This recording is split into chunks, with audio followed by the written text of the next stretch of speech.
Welcome to the History Maps podcast. Yeah. The very concept of a nation-state is, well, it's usually tied to a specific piece of earth. You know, you have a people, they have a homeland, and that land sort of shapes their culture, their defense, and their identity over centuries. Right. It's a fixed geographic relationship. Exactly. But history occasionally gives us these moments of profound geographical dislocation, moments that force us to question that entire model. Yeah. We are taking a deep dive into the Armenian Kingdom of Cilicia, which is part of our Caucasian history series. And this is a really fascinating case study. It is. We are drawing on a wealth of sources spanning from the late 11th century all the way to the late 14th century, tracking an event that defied standard political logic. Because a massive population facing annihilation decided to just, well, pack up its entire societal structure. Right. Nobles, clergy, soldiers, peasants, they all walk hundreds of miles from their ancestral homeland to build a completely new kingdom from scratch. It is a phenomenal logistical and political reality. I mean, they essentially transplanted a civilization. Yeah. And to understand the gravity of this, we need to firmly anchor ourselves in the geography of their destination. We are looking at Cilicia, a region located in the southern part of modern-day Turkey. So if you look at a topographical map, Cilicia is really defined by its borders. Very much so. It features a wide, highly fertile coastal plain, but that plain is completely walled off from the rest of the Anatolian Peninsula. Right, you have the formidable Taurus Mountains looming to the northwest. And the anti-Taurus Mountains to the northeast. And then, forming the southern border, you have the Mediterranean Sea. So it is essentially a geographical pocket, a massive fertile enclave, completely ringed by rock and water. Precisely. And the only viable ways to access this plain by land are through a handful of narrow, treacherous mountain passes. The famous Cilician Gates. Right, the Cilician Gates. These are deep, narrow gorges cut right through the Taurus Mountains. From a military standpoint, whoever controls those passes dictates everything. They control the flow of international trade. They do, and they dictate whether an invading army can enter the plains below or if they get, bottled up and destroyed in the ravines. It's an area that practically begs to be fortified. Provided the people living there possess the engineering skill and the martial discipline to hold those heights. Which brings us to the core tension we are exploring today. How does a displaced group of refugees arrive in this heavily contested pocket of land, surrounded by the established power of the Byzantine Empire, the incoming religious zealotry of the Crusaders, the absolute terror of the Mongol Empire, and the military might of the Mamluk Sultanate, and not only survive, but forge an independent, wildly wealthy state? Right, and how do they fundamentally redefine their own culture to play these massive empires against each other? So what's the secret? The answer lies in a ruthless, pragmatic capacity for adaptation. Okay. But to comprehend the necessity of that adaptation, we have to look at the roots of their migration. And that requires stepping back, well before the crises of the 11th century. Because the Armenian connection to this specific geography in Cilicia actually has deep historical roots. Exactly. Dating back to the 1st century BCE, under the reign of Tigranes the Great. Tigranes the Great. He is a monumental figure in Armenian history, but what exactly was he doing that far south and west of the Armenian highlands? Well, in the early 1st century BCE, specifically around 83 BCE, the Seleucid Empire, which was a major Hellenistic power controlling Syria and the surrounding regions, was tearing itself apart. A bitter civil war. Right? Yeah. The Greek aristocracy in Syria was exhausted, their territories were bleeding resources, and they essentially needed an external stabilizing force. So they looked north. They looked north and offered their allegiance to Tigranes. He accepted, marching south and conquering both Phoenicia and Cilicia. And at his zenith, Tigranes commanded an empire that stretched all the way from the Pontic Alps down to Mesopotamia. And from the shores of the Caspian Sea across to the Mediterranean. He was a quintessential ancient empire builder. Right. And part of his strategy involved mass population transfers. He moved countless inhabitants from these newly conquered cities, including people from Seleucia, to populate a massive new imperial capital he was building, named Tigranakert. So long before the medieval period, the Armenians had a deep historical memory of Cilicia. It was not some blank spot on the map. Right. It was territory that had once been part of their greatest imperial expansion, but that expansion did not last. No, it didn't. The Roman Empire eventually arrived, conquered Cilicia in 27 BCE, and reorganized the entire region into an Eastern Roman province. And the region remained under Roman and subsequently Byzantine control for centuries. But the specific massive migration that seeded the medieval kingdom of Cilicia began as a direct result of Byzantine imperial policy in the 11th century. So what was Constantinople doing? The Byzantine emperors looked at their eastern frontiers, historic Armenia, and saw a problem. The Armenian lands were governed by powerful, semi-independent princes. The Nakharars. Right. And the Byzantines, seeking to centralize their authority, implemented a deliberate policy of forced relocation. They just moved them. They began uprooting these Armenian noble families and their retinues, moving them westward and southward into regions like Cappadocia, northern Syria, and the Taurus Mountains bordering Cilicia. It seems like a massive strategic risk for the Byzantines. I mean, you were taking a population known for its martial prowess and forcibly relocating them. What was the Byzantine endgame here? It served a dual purpose for Constantinople. First, it dismantled the autonomous Armenian principalities in the east, absorbing those lands directly into the Byzantine administrative structure. Removing potential political rivals. Exactly. Second, by moving these battle-hardened Armenian populations to the southern and eastern frontiers, the Byzantines hoped to create a human buffer zone. Like a shield. A shield against the increasing incursions of Arab and, more pressingly, incoming Turkic forces. The Byzantine Emperor Basil II, for instance, had actively granted lands and fortresses in the Taurus Mountains to Armenian nobles. Specifically so they would garrison those forts on behalf of the empire. Yes. They were essentially using the displaced Armenians as border guards, but that entire Byzantine strategy fundamentally collapsed, didn't it? Completely. The tipping point, the moment that shattered the geopolitical reality of the entire region, happens in 1071. Yes, the Battle of Manzikert.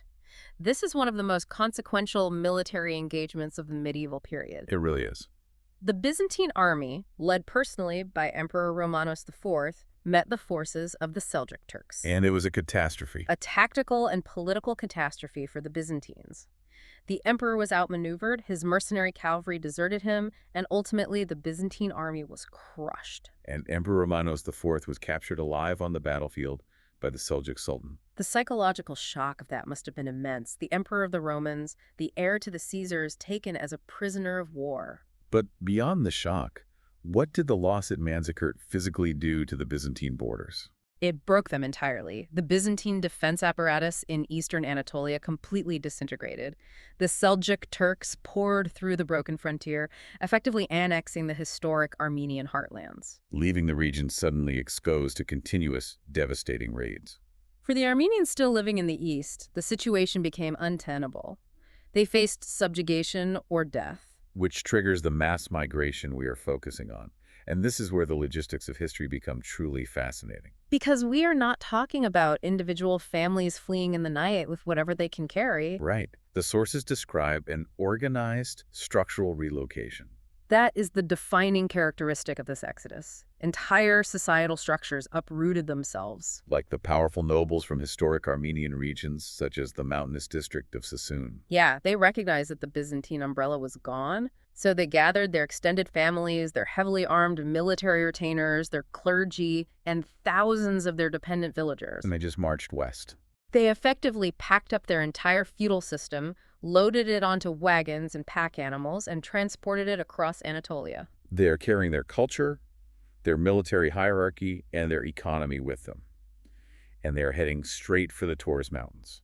Aiming for those very same fortresses the Byzantines had previously sieged with Armenian garrisons. They leveraged that existing network. They found a rugged landscape that offered natural defense against the highly mobile light cavalry tactics of the Seljuk Turks. Right, because the Seljuks excelled on the open plains, but their tactics faltered in steep, rocky mountain passes. And the Armenians understood this terrain advantage perfectly. Let's look at one specific narrative from the sources that perfectly illustrates how an individual leader capitalized on this chaos to forge an independent state.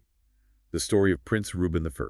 Reuben I is the patriarch, the founder of what would become the Rubenid dynasty. His background is deeply intertwined with the tragedy of the last days of historic Armenia. It is. He was closely allied with and possibly related to the last Bagratid king of Armenia, Gagik II. Gagik II is a really tragic figure. He'd been invited to Constantinople under the pretense of peace negotiations. But the Byzantines betrayed him. They forced him to abdicate his throne and compelled him to live in exile on an estate in Cappadocia. And then he was murdered. The sources indicate he was assassinated by Byzantine Greeks, supposedly strangled and his body thrown from a fortress wall. And this assassination, which occurred around 1079 or 1080, was the final spark for Reuben I. Up until that point, Reuben and many other Armenian lords had been operating under the nominal authority of a very powerful general named Philaretos Berhamios. Right. Philaretos was himself an Armenian, but he was a Byzantine loyalist. In the chaotic aftermath of Manzikert, Philaretos had managed to cobble together a massive, independent principality stretching from Antioch to Edessa and incorporating parts of the Cilician Mountains. He was technically governing in the name of the Byzantine emperor, but in reality, he was an independent warlord trying to hold the line against the Seljuks. Exactly. But Reuben realizes that Byzantine authority, even when wielded by a fellow Armenian like Philaretos, is a dead end. The empire cannot protect them. So in 1080, Reuben formally revolts. He gathers his loyal troops, breaks away from Philaretos, and moves deep into the most inaccessible reaches of the Taurus Range. He begins a systematic campaign of capturing key mountain strongholds. His most significant prize was the fortress of Vaca. This wasn't just a building. It was a strategically placed citadel dominating the high valleys. By seizing Vaca, Reuben established an impregnable headquarters for his nascent state. It's brilliant. If we look at the mechanics of this, it is classic asymmetric warfare. It is the concept of an alpine redoubt. Right. You take a relatively small, highly motivated force, and you secure the highest, most inaccessible crags.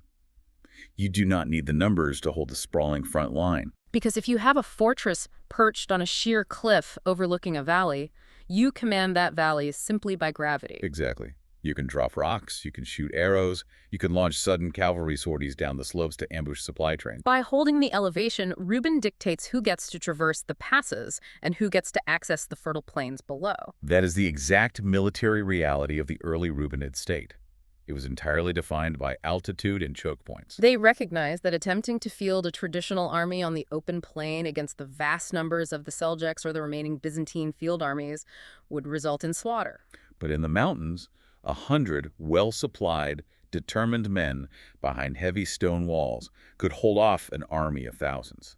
It was their only chance. So if they were nominally vassals to the Byzantines, at what point in this process does Reuben, or the leaders around him, transition from thinking of themselves as rebellious Byzantine vassals to acknowledging that they are, in fact, an independent nation? When does the mindset shift? It is an organic shift born entirely of necessity. When you sever ties with Constantinople, no imperial gold is coming to pay your soldiers. No imperial grain is coming to feed your people during a harsh mountain winter. Reuben I, and subsequently his son Constantine I, had to provide everything. They had to organize their own defense against daily Seljuk raids. They had to implement their own taxation system to fund that defense. They had to act as the supreme judicial authority. And when a local leader assumes the full burden of taxation, defense, and justice, the legal fiction of being a vassal just evaporates. The people look to the man holding the fortress, not to a distant emperor in a city most of them have never seen. Reuben even began styling himself Lord of the Mountains. Lord of the Mountains. It is a title that completely abandons any pretense of Byzantine hierarchy. It is a raw statement of geographic control. But here is the fundamental problem with being the Lord of the Mountains. Mountains offer phenomenal defense. They offer terrible agriculture. Right. You cannot sustain a growing population, let alone build a prosperous kingdom, by trying to grow wheat on a limestone cliff. To build a true economy, you need the plains. Exactly. The mountains were the incubator, but they could not be the final destination. The Reubenids needed the vast agricultural output of the Cilician plain to feed their people. And they absolutely needed access to the Mediterranean ports to engage in international trade. But descending from their high redoubts meant coming face to face with the local Byzantine garrisons that still clung to the lowland cities, as well as the roaming Seljuk forces that constantly raided the plains. It was a massive, seemingly insurmountable military undertaking for a small mountain principality. It was. But the timing of history is a strange thing, because right as the Armenians are peering down from their fortresses, trying to figure out how to conquer the plains, An entirely unprecedented, massive military force arrives from the west. The First Crusade. The First Crusade. The arrival of the First Crusade in 1096 fundamentally altered the balance of power in the Levant.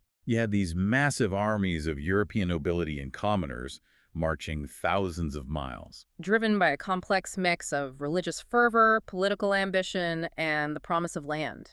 We have to look at the reality of these Crusader armies when they actually reach the vicinity of the Taurus Mountains. We tend to picture them as these glorious, shining knights. But the sources paint a very different picture. Right.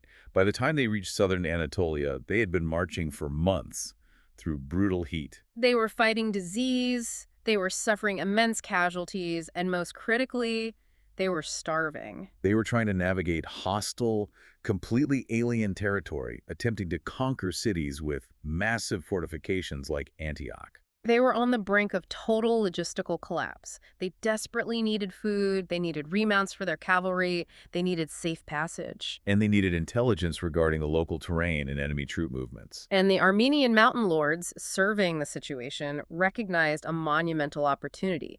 They possessed exactly what the Crusaders lacked. So the Armenians, sitting in their fortresses, look at this starving, heavily armed force from Europe and realize that the Franks are fighting the exact same Seljuk Turks that the Armenians have been fighting for decades. It's perfect. The enemy of my enemy is not just my friend.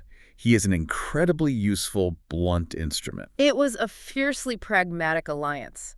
The Armenian lords opened their storehouses. The sources record that leaders like Constantine I provided vital provisions to the Crusader armies. They sent guides who knew every hidden pass in the Taurus Mountains.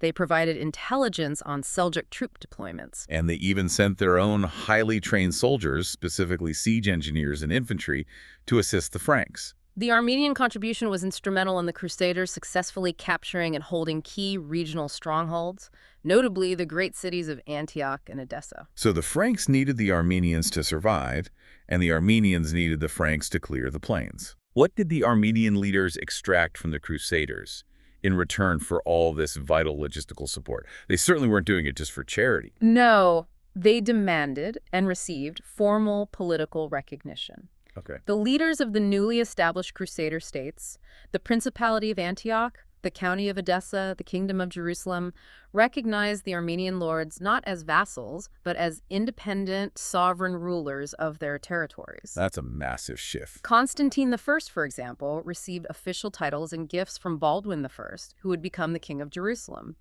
This formal recognition from the powers of Western Europe gave the Armenian state a crucial layer of diplomatic legitimacy. But the alliances went far beyond signing treaties and exchanging titles. They locked these political agreements in place through the most binding contract of the medieval world: marriage. Intermarriage became the central pillar of their diplomatic strategy. The Armenian nobility actively sought out marital alliances with the highest echelons of the Crusader leadership. Like Baldwin I of Jerusalem marrying an Armenian noblewoman named Arda. Right. Jocelyn I, who became the powerful Count of Edessa, married an Armenian woman. These were not isolated incidents. Not at all. The Counts of Edessa, the Princes of Antioch, and the Counts of Tripoli systematically intermarried with the Armenian royal and noble houses. You are creating an entirely new hybrid aristocracy. You have children growing up who are half Frankish, half Armenian, tied by blood to both the defense of the Holy Land and the defense of the Taurus Mountains. Yeah. But this deep integration sparked a profound structural shift within the Armenian society itself. They began to alter the very mechanics of how they governed. They had to. The sources specifically point out the transition away from the traditional Nakar system. We need to explain what that system was and why they abandoned it. So the Nakar system was the ancient foundational structure of Armenian feudalism. A Nakar was a hereditary prince or lord. And these families controlled vast tracts of land. And commanded their own private armies. While they technically owed allegiance to an overking, in practice, the Nakars wielded immense semi-autonomous power within their own domains. They could field thousands of cavalry, and they often pursued their own independent foreign policies. It was a highly decentralized system, which made unified action difficult. Right. If you are the Rubenid ruler trying to build a centralized state from scratch in a volatile mountain range, having dozens of heavily armed independent princes constantly questioning your orders is a massive liability. Exactly. As the Rubinids centralized their own authority and tied themselves closer to the Crusader states, they realized the Western European feudal model offered much stronger mechanisms for royal control. So they deliberately began dismantling the Nakar system and replacing it with Frankish feudalism. They changed the very vocabulary of power. Really? How so? They replaced indigenous Armenian titles with Latin and French equivalents. The ancient title of Nakar was systematically replaced by the word Peran, which is a direct adaptation of the European title Baron. Oh, interesting. And the traditional term for the supreme commander of the army, the Sparapet, was replaced by Constable, derived from constable. And it goes beyond just swapping out titles, right? They imported the entire legal apparatus of the Crusaders. They adopted the Assizes of Antioch. This was a comprehensive, highly complex legal code used by the Crusader states to govern feudal relationships, land tenure, and criminal justice. And the Armenians undertook the massive effort of translating this huge legal text into Armenian and implementing it as the law of the land in Cilicia. There is a fascinating historical footnote here, actually. With that, The original Latin text of the Assizes of Antioch was completely lost to history. The only reason modern historians know what was in that legal code is because the Armenian translations survived in the monasteries of Cilicia. that is a striking detail. They preserved the law of their allies long after those allies were driven into the sea. Yeah. But the cultural synthesis did not stop at law courts and military titles.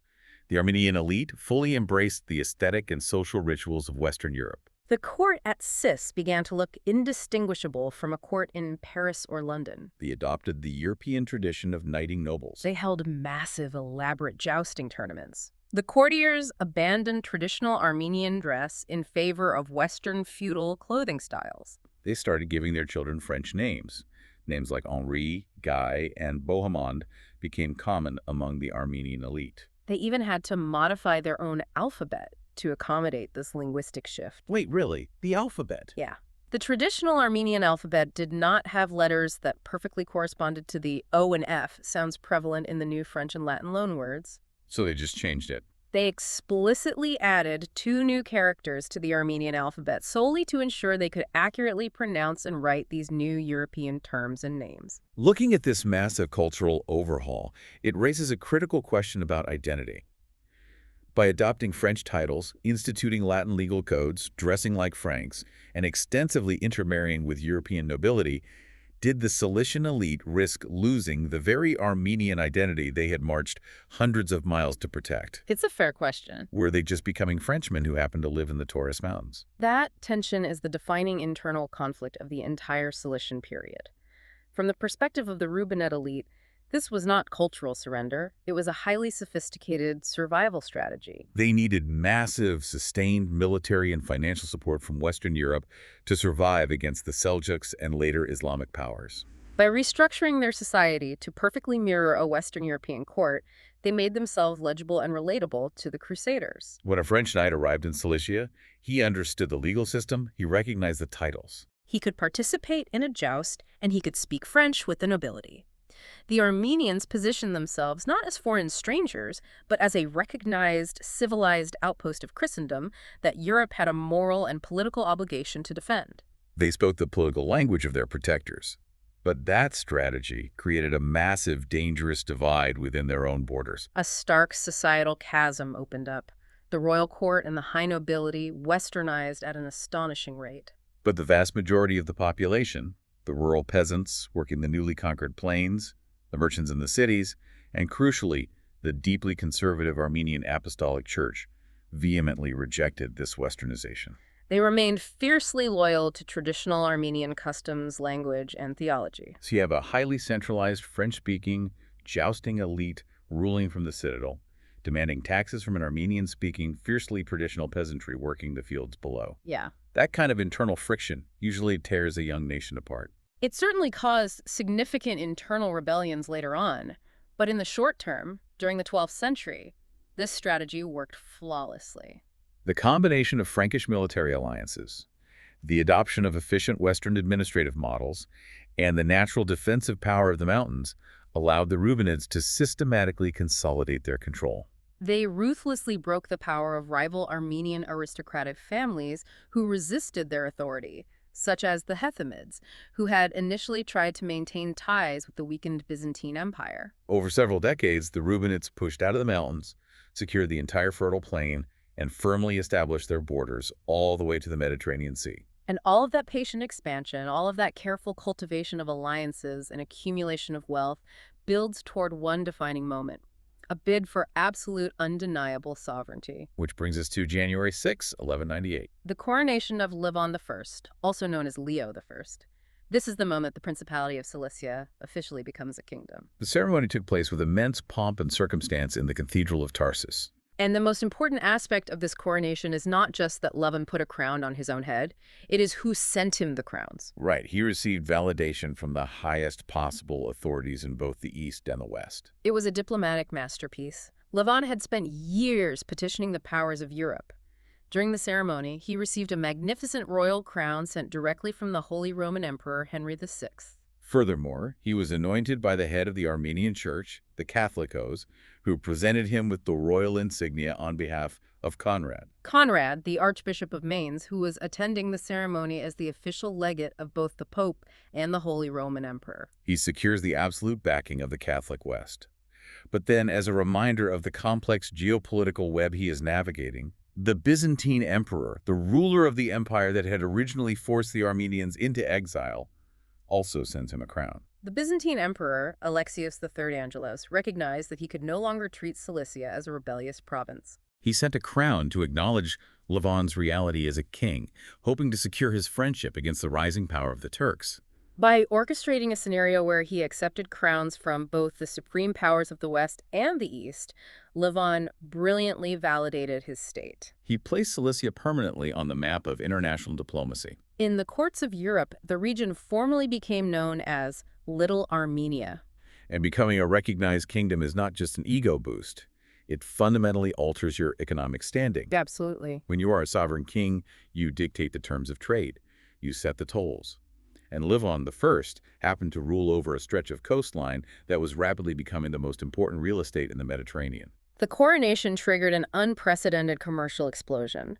Because of geopolitical shifts further east, many traditional overland trade routes were disrupted. The Kingdom of Cilicia, with its newly secured coastline, suddenly found itself sitting directly at the nexus of the major trade arteries connecting Central Asia, the Persian Gulf, and the markets of Europe. The epicenter of this wealth was the port city of Ayas. Ayas, or Liasso, as the European merchants called it. It became the absolute premier hub for East-West commerce. It was so prominent that when Marco Polo set out on his legendary journey to China in the late 13th century, he chose Ayas as his starting point, noting it as the great market city where all the spices and cloths of the East were brought. If we were to stand on the docks of Ayas during this period, what exactly is moving through these ports? What is generating this massive wealth? The sheer volume and variety of goods were staggering. From the east, massive caravans arrived bearing raw silk from China, exotic dyes, high-quality cotton, An array of spices like pepper, cinnamon, and cloves. pearls from the Persian Gulf, and intricate carpets. From the west, ships brought woolen cloth from Flanders in England, fine metalwork, and weaponry. But the Armenians were not just acting as middlemen, they were exporting their own highly valued domestic products. Cilicia produced excellent wine, raisins, a specific type of durable goat hair cloth, vast quantities of salt. Iron from the mountains and crucial timber. Right. Timber was heavily demanded by the naval powers of the Mediterranean and the Mamluks in Egypt, who lacked forests. They are essentially operating the most lucrative toll booth between two continents. Every pound of silk, every ounce of pepper that crosses their docks gets taxed. To maximize this revenue, Levon I engaged in highly sophisticated economic diplomacy. He understood that to keep the trade flowing, he needed the massive shipping fleets of the Italian maritime republics. So he negotiated comprehensive trade treaties with the governments of Genoa, Venice, and Pisa. Yes. What did those treaties actually look like? Why would the Italians choose Ayas over other ports in the Levant? Well, Levon offered them incredibly favorable terms. He granted the major Italian merchant houses significant tax exemptions and reduced customs duties. More importantly, he gave them extraterritorial rights. In the port cities, the Genoese and Venetians were granted their own specific quarters. They were allowed to build their own trading halls, establish their own Catholic churches, And most crucially, operate their own courts of law to settle disputes among their own merchants. The influx of Italian traders, bankers, and shipwrights was so massive that the Italian language became the secondary language of commerce throughout the kingdom. And to facilitate all of this, a sovereign kingdom needs its own currency. You cannot run a global trade hub using the leftover coins of dead empires. Leva established a royal mint in the capital city of Sis. They began producing millions of sovereign silver coins known as trams, Right. which bore the image of the king on one side and a lion or a cross on the other. Producing high-quality silver coinage that is trusted by international merchants is the ultimate marker of an independent, economically viable state. Through Ayas, the kingdom of Cilicia was generating immense wealth that funded their castles, their armies, and their diplomacy. But there is a harsh rule in medieval history. Immense wealth attracts immense danger, and when a strong, unifying king dies, that danger usually manifests as a violent succession crisis. Levon I died in 1219. He died leaving no sons. His only legitimate heir was his young daughter, Zabel, also known as Isabella. The political situation immediately became highly volatile. The kingdom was wealthy, strategically vital, and now ostensibly ruled by a child. The powerful nobility, particularly the rival Hethamid family, who had always resented the Rubenid dominance, saw a critical opportunity to seize the machinery of the state. And that faction was led by a brilliant, ruthless nobleman named Constantine of Babylon, who managed to position himself as the regent of the kingdom. Constantine's first move to control the board is to marry the young Queen Zabel off to a foreign prince, Philip of Antioch. The strategic logic was sound, right? Yeah. By marrying Zabel to Philip, the son of the Prince of Antioch, Constantine hoped to permanently unite the kingdom of Cilicia with the powerful Crusader principality of Antioch. Creating a massive, unified Christian bloc in the region. But there were strict conditions attached to this marriage. The Armenian nobility, guided by Constantine, demanded that Philip not rule as a Frankish overlord. The absolute condition of the marriage was that Philip had to respect Armenian traditions. He was required to adopt Armenian customs, surround himself with Armenian advisors, and fundamentally he had to join the Armenian Apostolic Church, renouncing his Roman Catholicism. He agrees to the terms to get the crown, but once he has it, Philip completely reneges on the deal. He openly disdained Armenian culture. He refused to abide by the customs, he replaced Armenian courtiers with his own Frankish favorites, and he spent the majority of his time away from the capital of Sis, preferring to live in Antioch. The breaking point, according to the sources, was an economic betrayal. Philip was caught attempting to secretly transport the accumulated royal treasures of Cilicia, the wealth generated by Levon, out of the kingdom and back to his home city of Antioch. I mean, you can insult a medieval lord's culture, but the moment you try to steal his treasury, the knives come out. The Armenian nobility reacted with absolute ruthlessness. Led by the regent Constantine, the nobles staged a coup. They arrested King Philip, dragged him back to Sis, and threw him into a prison cell. They demanded that Antioch return the stolen wealth. When Antioch delayed, the Armenian nobility simply had Philip poisoned in his cell. It is a brutal, definitive end to that alliance. But it clears the political board perfectly for the regent, Constantine. He has removed the Frankish threat, and he still has control of the young, newly widowed Queen Zabel. And Constantine decides to keep the power in the family. He arranged for Queen Zabel to marry his own son, a young man named Hethum. The sources are quite clear that Zabel was deeply opposed to this. She did not want to marry the son of the man who had just murdered her husband. She actually fled the capital. She sought sanctuary in a fortress controlled by the Knights Hospitaller, an immensely powerful military order. But Constantine was unrelenting. He essentially besieged the fortress or applied enough diplomatic pressure that the Hospitallers were forced to hand the queen over. In 1226, Zabel was compelled to marry Hethum. It is a dark beginning, a forced marriage born of a violent coup. But from a purely geopolitical standpoint, this union achieves something vital. It permanently fuses the two great rival houses of Cilicia. The Rubenid line of Zabel is merged with the Hethumid line of her new husband. Zabel and Hethum I were crowned together. Their reign was legitimized by the production of beautiful silver coins bearing both of their images side by side. This marked the official beginning of the Hethumid dynasty. And this new unified dynasty was going to need every ounce of domestic stability they could muster. Because they were about to face a threat that dwarfed the Seljuks, the Byzantines, and the Crusaders combined. While the Europeans are squabbling over succession and trade rights, a completely new, terrifying force is sweeping across the Asian continent, obliterating everything in its path and riding straight toward the Middle East. The Mongol Empire. The arrival of the Mongols fundamentally broke the existing reality of the region. They were a force of military devastation unlike anything the Islamic or Christian powers had ever faced. In 1243, at the Battle of Kozadas, the Mongol army encountered the forces of the Seljuk Sultanate of Rum. The very power that had menaced the Armenians for over a century. The Mongols crushed the Seljuks. It wasn't just a defeat, it was the total dismantling of Seljuk power in Anatolia. If the Mongols could casually destroy the massive Seljuk armies, what chance did a small mountain kingdom like Cilicia have?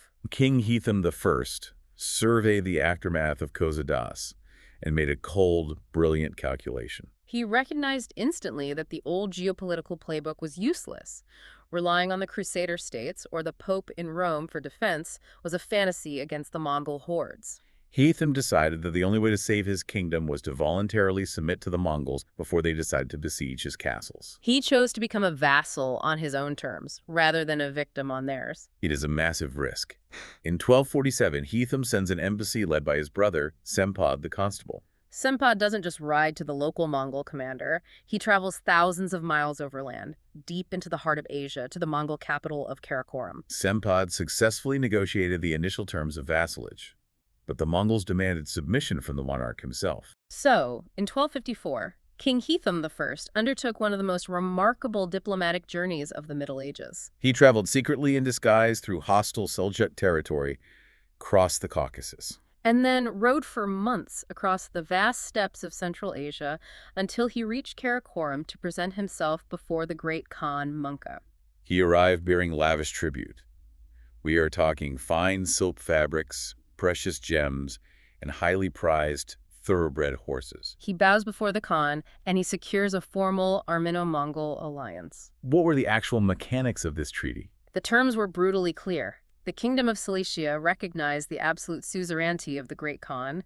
They agreed to pay a heavy annual tribute in silver and goods. Crucially, they agreed to provide heavily armed auxiliary cavalry to fight alongside the Mongol armies in their upcoming campaigns in the Middle East. In exchange, the Mongols issued an imperial edict guaranteeing the protection of the Cilician borders. They ordered the neighboring Seljuks to cease all hostilities against the Armenians, and they promised to defend Cilicia against the rapidly expanding power of the Mamluk Sultanate based in Egypt. Furthermore, the Mongols granted tax exemptions to Armenian churches and monasteries within Mongol-controlled territories. So the Armenian army, fighting under the banner of the cross, is now officially riding as the vanguard for the Mongol horde. They participated actively in the massive Mongol invasions of Syria, led by Hulagu Khan, between 1258 and 1260. We have to pause and look at the sheer violence of what is happening here. In 1258, Hulagu Khan sacks Baghdad, the cultural and political capital of the Islamic world, effectively ending the Abbasid Caliphate in a river of blood. Then the Mongols move into Syria, accompanied by King Hethum and the Armenian cavalry. Together, they capture the great cities of Aleppo and Damascus in 1260. For a very brief, surreal moment in history, this bizarre coalition of shamanist Mongols, Eastern Christians, and Crusader remnants actually drove the Islamic powers out of Syria, temporarily restoring Christian access to Jerusalem. I have to push back on the optics of this alliance, because it is staggering. How did the Armenian kings, who justified their entire existence on being the eastern bastion of Christendom, explain their allegiance to a shamanist empire? It's a striking contradiction. How did the Armenian Apostolic Church rationalize their king, riding alongside an army that was systematically slaughtering hundreds of thousands of people, burning cities to the ground? Especially when the European Crusaders in places like Acre were deeply hesitant to ally with the Mongols, viewing them as apocalyptic demons. It comes down to stark, unvarnished realpolitik. The Armenians were operating under an existential threat. Hethum understood that theological purity will not repel a siege engine. To the Armenians, the Mongols were terrifying, yes, but they were perceived as a distant, manageable threat to their specific autonomy. The Mongols demanded money and soldiers, but crucially, during this early period, they were highly tolerant of local religious practices. They didn't care what god the Armenians prayed to, as long as the tribute arrived on time. They let the Armenians be Armenians. Exactly. The immediate Islamic powers, however, the Seljuks and the rising Mamluks, were viewed by the Armenians as an ideological and existential threat that sought to completely conquer their territory and absorb their culture. By aligning with the Mongols, Hethum bought his kingdom, survival, military protection, and even a brief period of territorial expansion. The church, while perhaps morally uncomfortable, recognized that the Mongol alliance was the only shield keeping the Mamluk armies out of their valleys. But every action in geopolitics has a reaction. By actively participating in the Mongol destruction of Islamic cities in Syria, the Armenians tied their fate to the Mongols. They earned the eternal burning enmity of the Mamluk Sultanate. The Mamluks in Egypt were watching the Armenians ride with the Mongols, watching them help sack Aleppo. They marked Cilicia as a primary target. The Armenian leadership knew that the moment the Mongol armies retreated back to Persia or Asia, the full wrath of the Mamluk military machine would fall upon their kingdom. If you were going to anger the most powerful military force in the region, you better have a safe place to hide. The Armenians could not outnumber the Mamluks on an open battlefield. They had to rely entirely on engineering. Let's examine how they fortified this territory. Let's look at the bastions of stone. The military architecture of the Cilician Kingdom is arguably its most enduring physical legacy. They transformed the region into an impenetrable, fortified march. At its height, the kingdom maintained an active network of over 80 major castles and fortresses. 80 castles. To put that in perspective, the kingdom was roughly 18,000 square miles. That is a staggering density of heavy fortification. You are practically never out of sight of a stone tower. And these were not standard European castles. The Armenian masons and engineers developed highly distinctive, incredibly sophisticated architectural features that were perfectly adapted to the unforgiving terrain of the Taurus Mountains. So what makes an Armenian castle functionally different from, say, a Norman keep in England? It starts at the foundation. Instead of seeking out a flat hilltop to build a neat, symmetrical, rectangular castle, the Armenians sought out the most irregular, jagged outcrops of sheer rock. They would build the walls directly into the limestone, following the natural, chaotic contours of the cliff face. This meant that attackers could rarely find a flat surface to position siege towers or battering rams. The sources highlight their specific use of curved walls and ashlar masonry. Break down why those details matter in a siege. Well, curved walls and round towers are vastly superior to flat walls and square corners when it comes to deflecting the kinetic energy of heavy projectiles launched by trebuchets and catapults. A massive stone hitting a flat wall transfers all its energy into shattering the stone. Right. A rock hitting a curved wall often glances off. As for the construction itself, they utilized ashlar masonry. This involves carving large blocks of stone with absolute precision, Smoothing the faces and fitting them together so tightly that you often do not even need mortar. It creates a unified, immensely strong wall that can withstand sustained bombardment and the frequent earthquakes that plague the region. You look at strongholds like Anazarba or Lampron or the royal capital of Sis. The citadel of Sis was an architectural marvel, constructed along a massive, sprawling limestone ridge, incorporating multiple baileys and natural rock defenses. But building a giant castle is only part of the strategy. Because if you just sit in your castle while the enemy burns your crops, you eventually starve. How did they use these 80 castles offensively? The network was not designed for static defense. It was designed for supreme tactical control. It functioned like an intricate medieval alarm and response system. An alarm system. How did that work across hundreds of miles of mountains? Inner visibility. The castles were specifically sited so that each major fortress had direct line of sight to several smaller watchtowers or minor forts, which in turn had line of sight to other fortresses. They created a communications web across the entire mountain range. If a Mamluk army entered a valley near the southern border, a watchtower would light a signal fire or use mirrors. The signal cascade through the mountains. Within hours, the capital knows the exact size and trajectory of the invading force. Exactly. And because the Armenians control the fortresses overlooking the passes, they dictate the battlefield. The local baron doesn't cower behind his walls. He uses the intelligence to deploy his heavy cavalry. The terrain naturally funnels the invading army into a narrow choke point, a gorge or a river crossing. And just as the enemy is bottled up, unable to maneuver their numbers, the Armenian cavalry launches a devastating ambush from the higher ground. We see this exact strategy executed perfectly at the Battle of Servandikar in 1276. A massive Mamluk detachment attempts to force a mountain pass. The Armenians wait until they are fully committed in the defile, and then they completely rout them using the landscape itself as a weapon. This mastery of mountain warfare and fortification engineering was so advanced that it did not stay isolated in Cilicia. The Armenian masons profoundly influenced European Crusader architecture. When the Crusaders needed to build their own massive fortresses in the Levant, they studied Armenian techniques. They adopted the use of curved walls, the integration of natural rock formations, and the complex gatehouse designs, incorporating them into legendary Crusader strongholds like Crac de Chevalier, which is held by the Hospitallers. So the physical walls are undeniably doing their job. They are fracturing invading armies and protecting the state. But a nation is more than just heavy stonework. What is happening inside those walls? You have a society constantly mobilizing for war, paying crushing tributes to a Mongol Khan, heavily taxing its own peasantry, and dealing with an elite class that dresses like Frenchmen and speaks Italian to merchants. How do you maintain any cohesive Armenian identity under that kind of relentless internal and external pressure? That is where we have to look closely at the cultural and religious institutions, specifically the absolute bedrock of their identity, the Armenian Apostolic Church. The church is the anchor holding this entire chaotic society together. But the church itself was in a highly precarious position. We need to explain why their specific theology made them political outsiders. The sources mention they adhered to a Miaphysite Christology. For someone who doesn't have a degree in medieval theology, what does that mean, and why did it cause so many wars?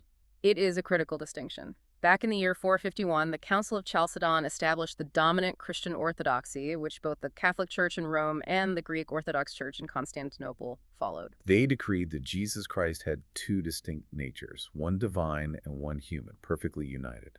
The Armenian Apostolic Church rejected this. They adhered to Miaphysitism, which teaches that Christ has one single, united nature that is simultaneously divine and human. It sounds like a minor philosophical debate to modern ears. But in the Middle Ages, that theological difference made the Armenians officially heretics in the eyes of both the Pope and the Byzantine Emperor. Exactly. It completely isolated them theologically. To protect this distinct religious identity from assimilation, the Armenian Church had to be fiercely independent. The seat of their spiritual leader, the Catholicosate, was actually relocated to be near the center of political power. It was established in a heavily fortified castle on the Euphrates River called Fromkla, and later moved directly into the royal capital at Sis. But the Armenian kings, sitting in Sis, are looking at the geopolitical map. They are terrified of the Mamluks. They know they need Western European armies to survive. And they know that the Pope is the only man who can call a crusade. So the kings start pressuring their own church to compromise. This created massive, agonizing internal tension. Kings like Levan I and later rulers like Hethum II initiated a policy of ecclesiastical appeasement.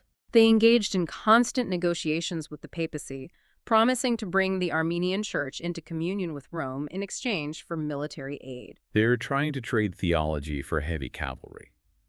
At the Council of Sis in 1307, the political leadership actually forces the church hierarchy to agree to conform to certain Roman Catholic practices and officially recognize the supremacy of the Pope. But the agreement signed by the elite in the capital meant nothing to the people in the mountains. The rural population, the local parish priests, and the fiercely ascetic monks in the isolated monasteries vehemently rejected any submission to Rome. They viewed it as the ultimate betrayal. Their ancestors had suffered centuries of persecution by the Byzantines to protect their specific faith. They were not going to surrender it now just because the king wanted French soldiers. This theological resistance sparked outright riots and deep internal schisms that severely weakened the political unity of the kingdom at the exact moment they needed it most. So you have a society that is under constant military threat from the Mamluks, paying exorbitant taxes to the Mongols, and tearing itself apart over religious schisms regarding the Pope. It sounds like an environment where culture and art would completely wither and die. And yet, the sources indicate the exact opposite. It is one of the great paradoxes of history. This period of extreme geopolitical stress is actually recognized as the Silver Age of Armenian culture. How is that possible? How does a society constantly mobilizing for war and paying heavy tributes manage to fund and execute such delicate, time-consuming artistic masterpieces? It was possible because of deliberate, heavily funded sanctuary. The royal family and the incredibly wealthy merchant class of Ayas poured vast fortunes into patronage. The heavily endowed monasteries located deep in the most inaccessible mountain valleys or protected behind the massive walls of fortresses like Fromkla. These monasteries functioned as isolated fortresses of culture. The most famous outputs of these scriptoriums are the illuminated manuscripts. And we have to talk about Taurus Roslin. Taurus Roslin is the undisputed master of Armenian miniature painting. He worked primarily in the scriptorium at the fortress of Promkla during the mid-13th century. The sources describe his work as a vibrant synthesis. What exactly made his manuscripts so revolutionary? Before Roslin, Armenian manuscript art was beautiful but somewhat rigid and deeply traditional. Roslin, working in this incredibly cosmopolitan kingdom, was exposed to everything. He blended classic Armenian geometric motifs with the refined elegance of Byzantine portraiture. And he incorporated the emerging naturalism he saw in Western European art brought over by the Crusaders. He starts painting biblical figures wearing the contemporary clothing of the merchants and knights he saw in the kingdom. He used incredibly rich pigments lapis lazuli for deep blues, brilliant reds, and massive amounts of glittering gold leaf. His figures have emotional depth and movement. Creating a single illuminated gospel book took months, sometimes years, of painstaking labor by highly trained artists using wildly expensive materials. The fact that the Armenian elite chose to spend their wealth on commissioning these masterpieces during a time of existential war was a deliberate ideological statement. It was a defiant assertion that their culture was vital, continuous, and worthy of immortality, regardless of what the Mamluks or Mongols were doing outside the walls. They weren't just painting either. They were aggressively translating scientific and philosophical works from Greek, Syriac, and Arabic. They were writing new, epic poetry. They were revising the complex legal codes. It proves a fascinating historical point. Culture does not require peace to thrive. Sometimes the imminent threat of annihilation acts as a cultural pressure cooker. It forces a society to urgently record, elevate, and solidify its identity before it is erased. And tragically, that magnificent cultural output would eventually serve as a historical record of what was lost. Because all the brilliant diplomacy, all the curved walls, and all the gold leaf manuscripts could not stop the geopolitical tide that was about to turn definitively against them. We have to examine the Mamluk Wars and the final agonizing collapse of the kingdom. The catastrophic turning point occurs in 1260. The Mamluk Sultanate of Egypt, a military caste of former slave soldiers, achieved what the entire world thought was impossible. At the Battle of Ain Jalut, the Mamluk army confronted and decisively defeated the Mongol forces. The psychological impact of Ain Jalut cannot be overstated. The Mongols, who had crushed everyone from China to Poland, were suddenly proven mortal. They bled and they retreated. That victory established the Mamluks as the absolute, dominant, undisputed power in the Middle East. And having secured their borders against the Mongols, the Mamluks immediately turned their terrifying military focus toward the kingdom that had actively aided the Mongol invasions of Syria. They turned their focus to Cilician Armenia. It is the ultimate geopolitical nightmare for the Armenians. The Mongols, their protectors, are pushed back behind the Euphrates. The Crusader states are slowly being eradicated, and the Mamluks are coming north, demanding vengeance. The Mamluks recognized that Cilicia was an isolated, vulnerable Mongol vassal. But they didn't just want to conquer the territory, they wanted to systematically dismantle the economic engine that funded the Armenian military. They launched a series of relentless, highly destructive, punitive campaigns. In 1266, a massive Mamluk army bypasses the border forts, breaks into the plain, and strikes directly at the heart of the kingdom. They sack the capital city, Sis. They burned the city to the ground. They demolished the magnificent royal palace, plundered the treasury, and enslaved thousands of citizens. And they returned a few years later under the command of the famous Sultan Baybars and sacked it again in 1275. But the Mamluks didn't just target the capital. They targeted the docks. They understood that the wealth of Cilicia came from the sea. They repeatedly attacked and captured the great port of Ayas, burning the Italian trading quarters and destroying the merchant fleet. They systematically burned the agricultural fields and the plains, year after year, inducing mass famine. It was total economic warfare designed to bleed the kingdom dry. And as the Mamluks are applying this crushing pressure, the Armenians are desperately sending envoys to the Mongols, begging them to return and honor their alliance. But the Mongol Ilkhanate, ruling from Persia, was dealing with its own internal fragmentation and civil wars. And then the final, fatal blow to the Armeno-Mongol alliance occurred in 1295. The Mongols convert. The Mongol Ilkhanate officially converted to Islam. The geopolitical whiplash is stunning. Suddenly, the great protectors of the Christian Armenians against the Islamic Mamluks now share the exact same faith as the Mamluks. The religious solidarity vanished. The Mongols slowly withdrew all military and political support, turning a blind eye to the Mamluk destruction of Cilicia. By the early 14th century, the Armenian kingdom is completely isolated, bankrupt from paying exorbitant extortion tributes to the Mamluks just to stop the annual burnings and bleeding out. The internal politics degenerate as well. The native Rubenid-Hethumid line of kings eventually dies out due to assassinations and lack of heirs. The throne ultimately passes to a foreign dynasty, the French Lusignan family, who ruled the neighboring island of Cyprus.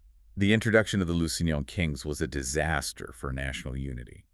They were intensely pro-Western French-speaking Catholic monarchs. While the kingdom was literally burning around them, the Lusignan kings pushed even harder for forced unification with the Roman Catholic Church, desperately hoping the Pope would magically produce an army to save them. This alienated the fiercely traditional Armenian population and the local nobility, leading to internal rebellions precisely when absolute unity was required for survival. The kingdom steadily shrinks. The Mamluks pick off the border castles one by one.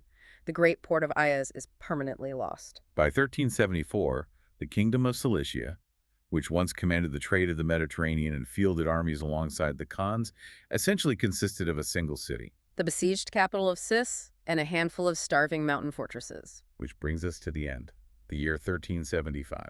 The Mamluk governor of Aleppo marched on Sis with a massive siege train. The last king of Cilicia, Levon V of the Lusignan line, was trapped inside the citadel with the remnants of his court and a terrified population. The siege lasts for months, and we have a visceral, primary source account of what it was like inside those walls during the final days.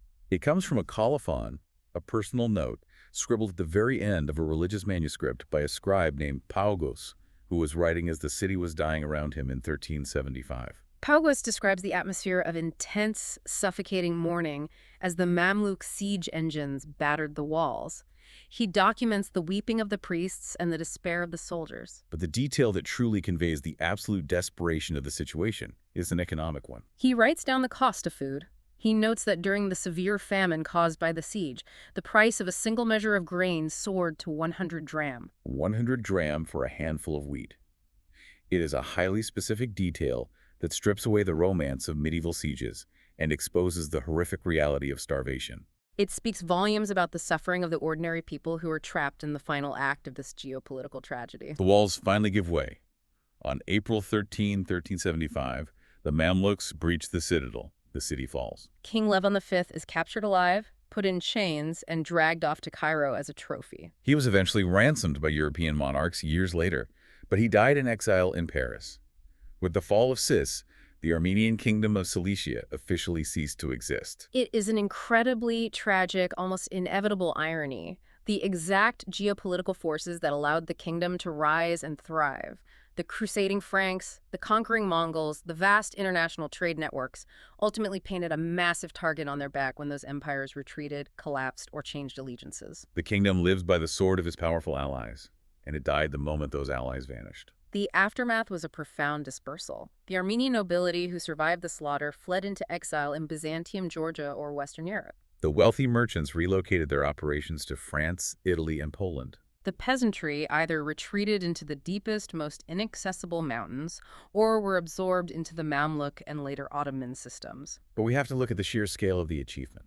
For nearly 300 years, against impossible odds, they pulled it off. From a ragged band of displaced refugees clinging to limestone cliffs, they engineered a vital, immensely wealthy Mediterranean kingdom that literally bridged the economies and cultures of the East and West. They minted millions of their own sovereign coins. They built a network of impenetrable, architecturally brilliant castles. They dictated international trade, and they fostered a cultural golden age of art and literature, all while entirely surrounded by hostile, massive empires that constantly sought their destruction. Which leaves you with a profound historical concept to mull over. Consider how the Armenian Kingdom of Cilicia serves as an early blueprint for diaspora survival. Cut off from their ancestral homeland, they didn't just preserve their identity in a time capsule, they actively synthesized Byzantine military tactics, European feudal law, and Mongol diplomacy to build a completely new kind of state. It raises the question, is cultural preservation sometimes entirely dependent on radical adaptation? It's a huge question to consider. Thank you for listening. History Maps. Learn history visually.